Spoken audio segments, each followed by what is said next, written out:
All right, we're here. Twitch.tv/110sports, 110sportsmedia.com/live. Thank you so much for joining us on a Monday. Josh Doring, Chris Brown in the correct boxes, I might add. Thank you so much for joining us to start the week here at 110 Daily. Gentlemen, how you doing? Doing all right. No huge complaints. It is March, which means it's time whether we're ready for it or not. I'm still, and we've gotten to the point where it feels like March, but I still feel like it got here quicker than. And part of that's because we haven't played enough college basketball games for March to have typically gotten here, right?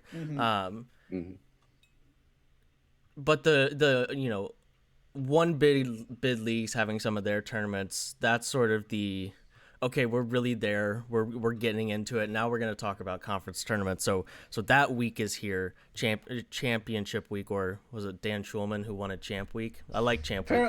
Apparently the play-by-play guys over the objections of Dan Schulman have voted for champ week, so he's just going along with it. That's what he said anyway. Okay. But it's champ week. It's here, and I'm very excited about it. That's what we're going to do on the show today. We got winners and losers at the end of the show, of course. But first two segments, we'll break it into two segments. Talk about the Power Six, Big Six, Major Six conferences in college basketball, and break down each conference tournament, make a prediction for a winner. And then, like I said, winners and losers at the end of the show, and we will go from there. Gentlemen, are you ready? Let's dive right in. Let's start with the ACC. ACC, real quick, the top four seeds, and it's the four seeds that go all the way to the quarterfinals. Get buys all the way to the quarterfinals. Virginia, the number one seed. Florida State 2, Virginia Tech 3, and Georgia Tech 4. UNC 6, Duke 10, to highlight a couple others there, but not exactly a conference tournament picture that I was expecting, and to see Georgia Tech get 2 buys is not something I would see for quite a while. But nonetheless, Georgia Tech fourth in the ACC tournament. Gonna go back to the NCAA tournament. Shouts to Josh Pastner, who got there before the Memphis Tigers got back there. But this is a conference tournament that right there are probably 2, maybe 3 teams that immediately come to your mind about the teams who are going to seriously compete to win this conference tournament.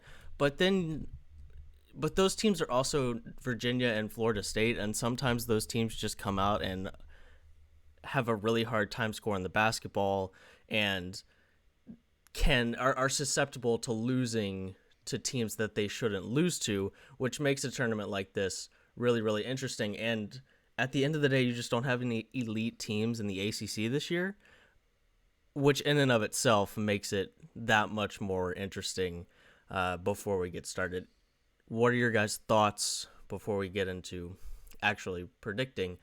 Thoughts on this tournament, this bracket, and what we're going to get from the ACC? Yeah. My first thought is I feel like Georgia Tech's got to be cheering for Clemson, because if they get Clemson in a 4-5 matchup, they're in the NCAA tournament, right? The only thing that could go catastrophically wrong is if Clemson loses in that second round, and then whoever Pitt or Miami wins that game then beats Georgia Tech, and then maybe they don't get in. Mm-hmm. But I feel like that's the only way. And so if you can just get Clemson and you feel decent about your chances of winning that game, but even if you lose it, it's just looking at these brackets. I think it's funny. To me, there's one team, particularly a bubble team, that is a very clear winner in most of these because they happen to be playing another NCAA tournament team, or it should be, so they can't really hurt themselves. And we'll get to some of those other ones. But that's one thing that stood out to me is if I'm Georgia Tech, I'm feeling very good about this position. Yeah, I'm right there with you on that. And, I think obviously when you look at this conference, the first thing you have to look at Virginia and Florida State. But like you said, Josh, these are 2 teams that obviously, they deserve to be a top deck conference. They've earned it, but they're not surefire things in any sense of the word. You have Virginia having won 2 straight, but previously they'd lost 3 in a row. So they're not exactly ending the season on an extended hot stretch here. Meanwhile, Florida State has lost 2 of 3 and coughed up a chance to win the ACC regular season title by falling to Notre Dame over the weekend. So you have both these teams, obviously it wouldn't surprise me if either ends up winning the ACC tournament. And we're going to talk about some of the others as well. But, it's like you said, both of them are vulnerable. Neither of them are surefire things. And I think that could lead to some interesting stuff happening here. And the other interesting part of this is you have a Duke team that has to come from round 1. Mm-hmm. And really we're to the point where really the only way for them to get into the tournament is maybe they don't have to win this thing if they beat Louisville and Florida State and Virginia Tech on the way to the title game and then lose to Virginia. Maybe that gets you in. But, this is still a Duke team that has looked relatively good since Jalen Johnson left the team. So, and it's Coach K, and it's a Duke team that on paper still has more talent than most of the teams in the ACC, even though they're a 10 seed. And then you have UNC, who is, just a 6 seed and really needs. They probably need to win twice in this tournament, and that includes beating a Virginia Tech team in the quarterfinals and getting to the semifinals. That kind of thing would really strengthen their resume. So you have these teams that are in the back half of the bracket and who are going to have to play a ton of games that really need to strengthen tournament resumes, and it just makes it, by the by, it's North Carolina and Duke and not, Syracuse and Clemson, or, some of your more typical bubble teams in the ACC. Well, I want to talk about Syracuse for a second and throw them into that same category. Yeah, Sure. It's different because it's North Carolina and Duke, but also, Syracuse played themselves off the bubble, and then everybody else played them back on. Mm-hmm. So if they can find a way to get out of this 8-9 game, then they get a shot at Virginia. And as both of you have pointed out, who knows what happens when you play Virginia these days. This gets real interesting for me if they can beat Virginia, because then if you're playing well enough to do that, maybe you can find a way to beat a Georgia Tech or Clemson, and all of a sudden you're in the championship game and you're probably in the NCAA tournament. Right. So here we are again with Syracuse right there with a position in a position to potentially make a run and get to the NCAA tournament. Now, they're not in the same position they usually are. They got more work to do. They need some help. But that's the other interesting part of this for me too, is they have gotten themselves with some advantageous results here in the past week or two, got themselves back into the conversation, and now it's lining up for a shot to take down the ACC regular season champions if they can get by North Carolina State. And the reality of the situation here is that Virginia and Florida State are 12th and 14th at KenPom. Virginia Tech is 47th as the 3 seed. So really quick, the point I'm making here is there are actually 3 teams in the ACC that are ahead of Virginia Tech, according to KenPom, in terms of efficiency. The point being is that we really quickly get to games that are really hard to predict, and games that are really, that maybe the seed line, you just need to throw it out the window, right? And it's not necessarily as big of an indicator of how good that team is as the ACC seed lines usually are. Because I don't think Virginia Tech is scaring anybody necessarily. They only played 13 conference games, won 9 of them, so their win percentage gets them where it is. So really quickly, we're talking about games. As early as the quarterfinals with UNC, where you feel like UNC might be the better team than Virginia Tech, even though they're 3 seed lines below them. And what that does is completely, it makes this tournament completely up for grabs, right? Despite what the seed lines might say. And really quickly, even in the second round in Duke versus Louisville, that game was really close just a week ago, even though these teams are separated by 3 and 4 seed lines. Yeah. Shall we predict? Let's do it. Let's do it. Josh, who is going to take home the crown at the New York Life ACC tournament in Greensboro, North Carolina? I'm going with Virginia. Don't sound so Oh, excited and confident about I it. know, right? Wow. I mean, man. Part of me really wanted to pick Florida State, but there are two bright tiebreakers for me. One, Louisville, North Carolina, Duke, all on the bottom side of the bracket for Florida State to have to get through, specifically to North Carolina and Louisville. That kind of scares me. Whereas Virginia, we're talking about Syracuse, Georgia Tech, Clemson. And secondly, if we get a Virginia Florida State matchup, because these are clearly the two best teams in the conference, I go back to my fundamental belief in the fact that Florida State ran Virginia out of the building. I think that gives Virginia a slight edge. So those are my two tiebreakers. But yeah, I don't feel good about this at all. Chris. well, this one I wrestled with a good bit because I was trying to decide if I wanted to pick something outside of the box or not. The one team I knew I was not going to pick from the start was Virginia. I mean, look, it wouldn't shock me if Virginia won. I'm not saying that they're, destined to fall off or get upset early on. But I don't have any sort of, right, like you said, Josh, Florida State ran Virginia out of the building last time, and that's not something that makes me think that, oh, well, that doesn't make me think Virginia has the edge now. Particularly, it wasn't even just that they ran Virginia out of the building, it's that they match up really, really well against Virginia, because Florida State has the length and the depth to contain Virginia's bigs. And I think I think it's a situation where Florida State, like, they won for a reason. Like, they're a team they're one of the few teams in the ACC that I really feel confident can potentially slow Virginia in the right circumstance without even needing a lot of luck. I think just the way that their makeup is that I think they match up really well against Virginia. So my question was whether I go Florida State or whether I go out really outside the box. And Florida State, it's tempting. That's probably, if you had a gun to my head, that's probably the team that I would pick. It's the most complete team in the conference. They have really struggled on the road this year, which is a bit concerning to me. They're also one of the top 3-point shooting teams in the country, but at home they're shooting 43% from beyond the arc, and on the road they're shooting 30% from beyond the arc. Like, I don't know. Maybe it's nothing. I don't know. But they're just some concerns with them. I'm gonna go way outside the box. I'm gonna go Georgia Tech. Whoa. I'm doing it. I'm doing it because look, I got nothing to lose with this pick. We're not putting money on it. Why not? Right, a team whose at-large bids for the NCAA tournament were on life support a few weeks ago.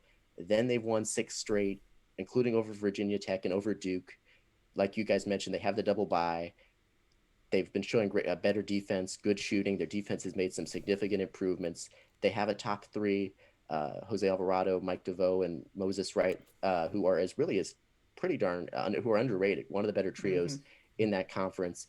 They previously beat Florida State this season, and they lost to Virginia twice in very close games. At Virginia, it was like a 2-point game. Yep. And that's a different Georgia Tech team that is playing right now. So I think they've got the momentum. I think the circumstances with Florida State and Virginia, that we could see something crazy happen. And so I'm going to go outside the box and go Georgia Tech.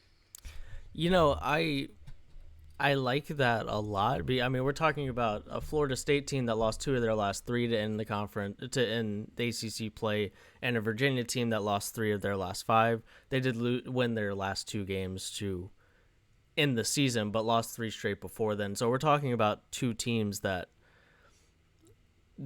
aren't playing their best basketball, and Georgia Tech's probably playing their best basketball, right? Yeah.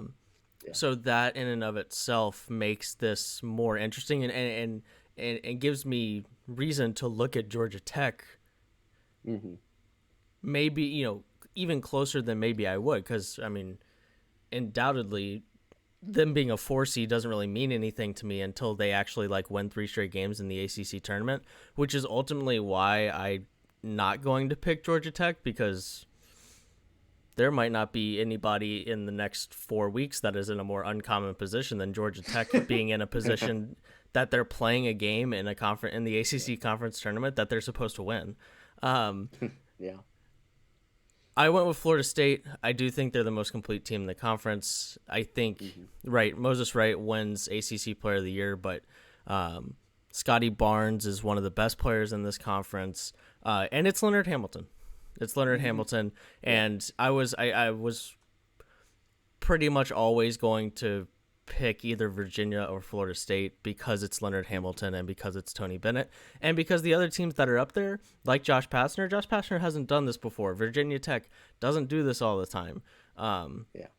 Virginia and Florida State have become staples in the top 4 or 5 seeds of the ACC tournament, so I'll go with the teams that have a little bit more experience in this place, and I'm going to go lean Florida State ever so slightly. Let's go to the Big Ten. Big Ten in Indianapolis. Shouts to so you think whoever wins this, like, do you go home after the Big Ten tournament?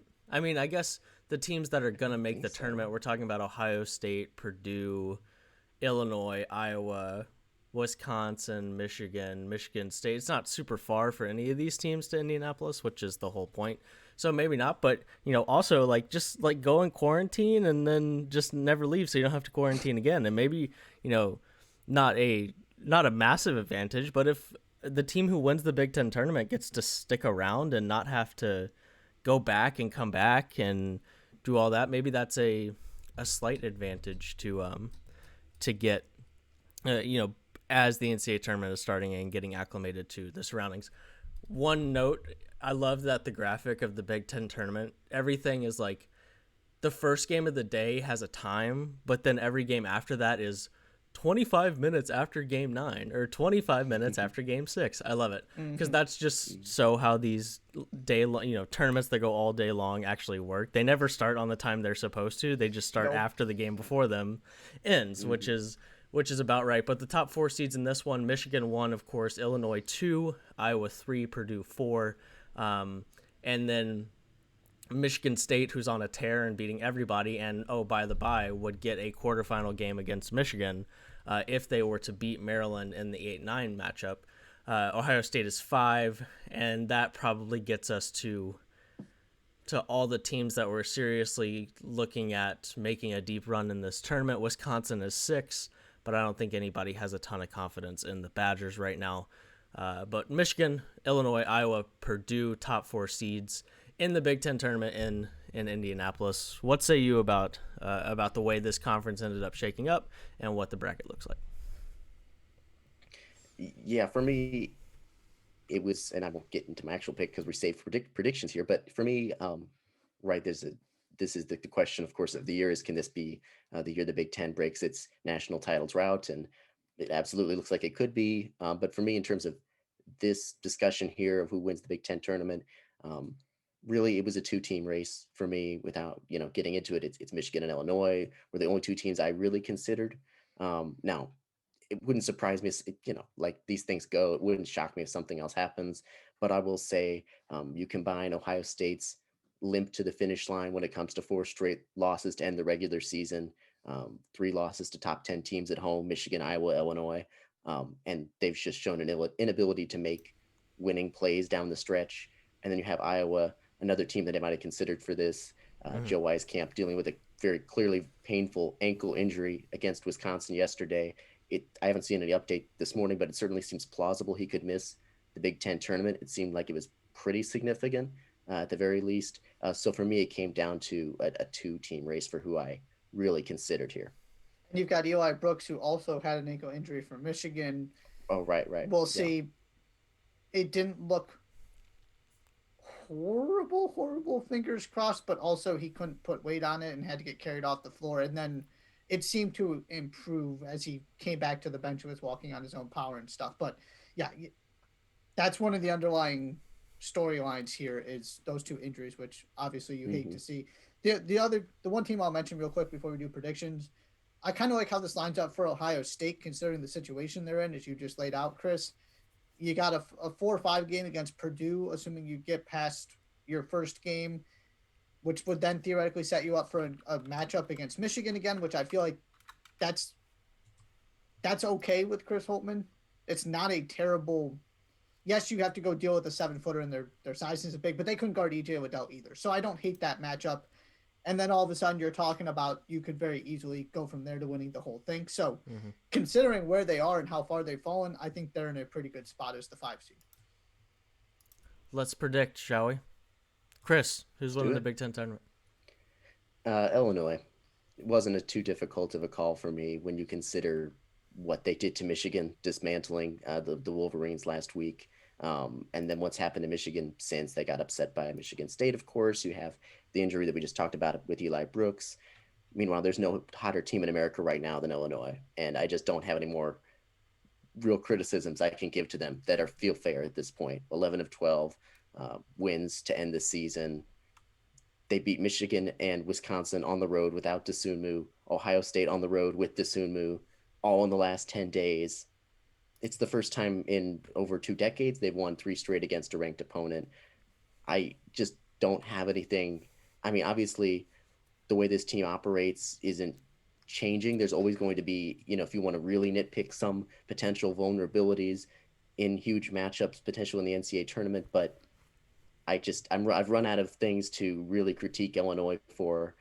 I think they've got the momentum. Of course, they've got the momentum on their side, and that was a pretty easy pick for me. Even though, of course, not saying that Michigan couldn't pull this off. Of course, Give me the Wolverines. Now that's sort of assuming Eli Brooks is back at some point.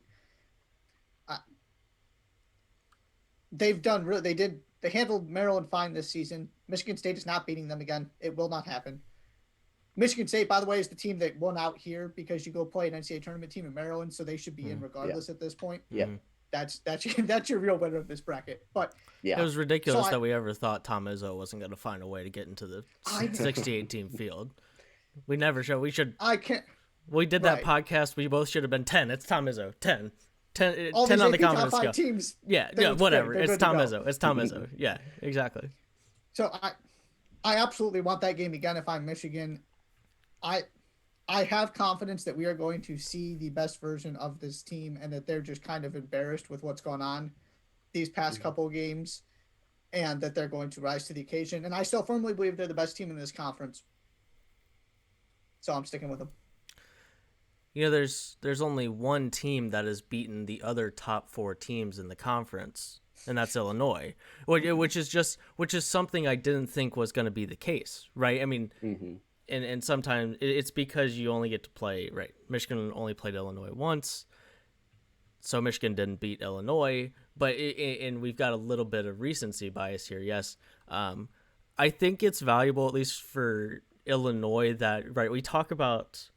Very rarely do we talk about Illinois not showing up against the other best teams. It's the sort of lapses in judgment, and I feel like they'll be able to handle Rutgers or Indiana even if they have a lapse in performance. And then you're playing Iowa, and then you're playing Michigan, and those are the games that Illinois has shown up for all year. Even the Baylor game they showed up for the majority of that game until Baylor was just the better team in the last 10 minutes or so, which is fine because Baylor's the better basketball team.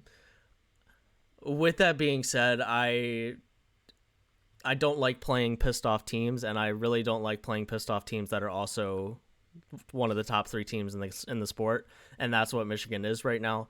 I hope people haven't really changed their feelings about Michigan. These things just happen, and it's just the nature of the situation that the way Michigan plays, sometimes they're going to have times that they don't look great. But they're still great. They were still 18-1 or whatever it was for a reason.